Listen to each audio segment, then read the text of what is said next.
नमस्कार. रामकृष्ण हरी मंडळी. एका नकारात्मक कथेतून संपूर्ण तालुक्याची ओळख ठरवणे हे चुकीचे आहे. चित्रपटाची कथा काही विशिष्ट घटना, व्यक्ती आणि गुन्हेगारीच्या पार्श्वभूमीवर आहे, पण संपूर्ण मुळशी तालुका म्हणजे गुन्हेगारी नव्हे. मुळशीतील लाखो नागरिकांची ओळख एका चित्रपटातील कथानकावर ठरवता येत नाही. मुळशी पॅटर्न हा शब्द नकारात्मक प्रतिमा निर्माण करतो.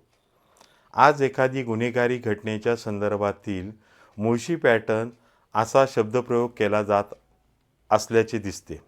त्यामुळे चित्रपटाच्या नावातील नकारात्मकता अर्थ प्रत्यक्ष मुळशी तालुक्याशी जोडला जाण्याची शक्यता निर्माण झालेली आहे. किंबहुना अलीकडच्या वृत्तांमध्येही गुन्हेगारीच्या घटनांसाठी मुळशी पॅटर्न स्टाईल असा उल्लेख झालेला प्रखरतेने जाणवला दिसतो. मुळशीचा खरा इतिहासावर अन्याय होतोय. मुळशीची ओळख केवळ गुन्हेगारीच्या कथेतून नाही, संत वारकरी परंपरा, अध्यात्म, मुळशी धरणाचा सत्याग्रह, शिक्षण, क्रीडा, शेती, कष्टकरी समाज आणि सामाजिक संस्कार मुळशीची खरी ओळख आहे.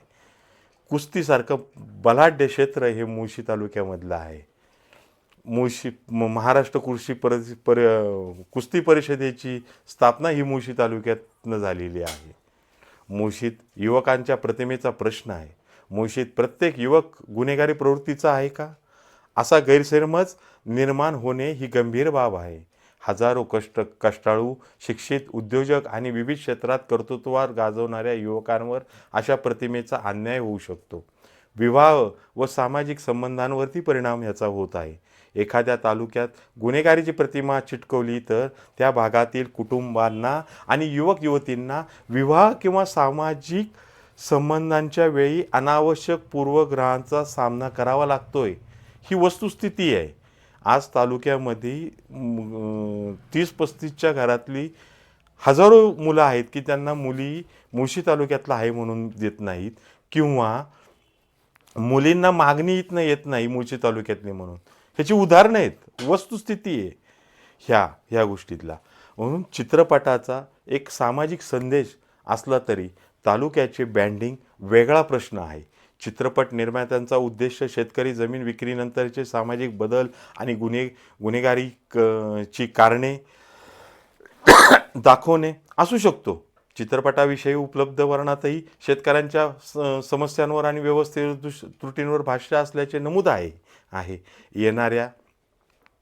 येणाऱ्या चित्रपटामध्ये सुद्धा वाळू माफियाचं म्हणून या ठिकाणी त्याचा उल्लेख होतोय. परंतु मुळशीमध्ये मुळा आणि मुठा या 2 नद्या, वळकी नदी या 3 नद्या मोठ्या प्रवाहाने वाहतात. पण या कुठल्याही तिन्ही नदींमध्ये मुळा असेल, मुठा असेल, वळकी नदी असेल, याच्यामध्ये कुठंही वाळूचं उत्खनन होत नाही, वाळू तस्करी होत नाही. गेले 25 ते 30 वर्षापासून पूर्वी होत नव्हते असे नव्हते, तस्करी नव्हती होत, त्याचे ठेके दिले जात होते, ते शासनाचे होते. परंतु आज 25 ते 30 वर्षापर्यंतपासून एकही ठेका दिला गेलेला नाही. हे शासन स्तरावरती आहे आणि वास्तव पण आहे की मुळशीत कुठंही हे होत नाही, वाळूचे माफिया होत नाही, वाळू चोरी होत नाही, वाळू तस्करी होत नाही. पण मग त्याच्यासाठी मुळशीचं नाव का? पण या कथेला मुळशी हे नाव देऊन त्याचा नकारात्मक वापर सातत्याने होत राहणे हा मुळशीकरांसाठी स्वतंत्रपणे विचार करण्याचा विषय आहे. प्रश्न चित्रपटाच्या विरोधाचा नाही, प्रश्न मुळशीच्या अस्मितेचा आहे. आमचा विरोध कलाकृतीला नाही, आमचा प्रश्न मुळशीच्या नावाला गुन्हेगारीचं समानार्थी शब्द बनवण्याला आहे. मुळशी पॅटर्न ऐवजी खरा मुळशी पॅटर्न जनसामान्य समोर आणूया. आपल्या आंदोलनाचा सकारात्मक मुद्दा आहे. खरा मुळशी पॅटर्न म्हणजे वारकरी संप्रदायाचा पॅटर्न, कष्टाचा पॅटर्न, प्रामाणिकपणाचा पॅटर्न, कुस्तीचा पॅटर्न, स्वाभिमानाचा पॅटर्न, संस्काराचा पॅटर्न, शिक्षणाचा पॅटर्न, सामाजिक ऐक्याचा पॅटर्न, कर्तृत्वाचा पॅटर्न. एका चित्रपटात मुळशीची एक बाजू दाखवली गेली म्हणून आम्ही ती बाजू नाकारत नाही, पण मुळशीची एकच बाजू म्हणजे संपूर्ण मुळशी नाही.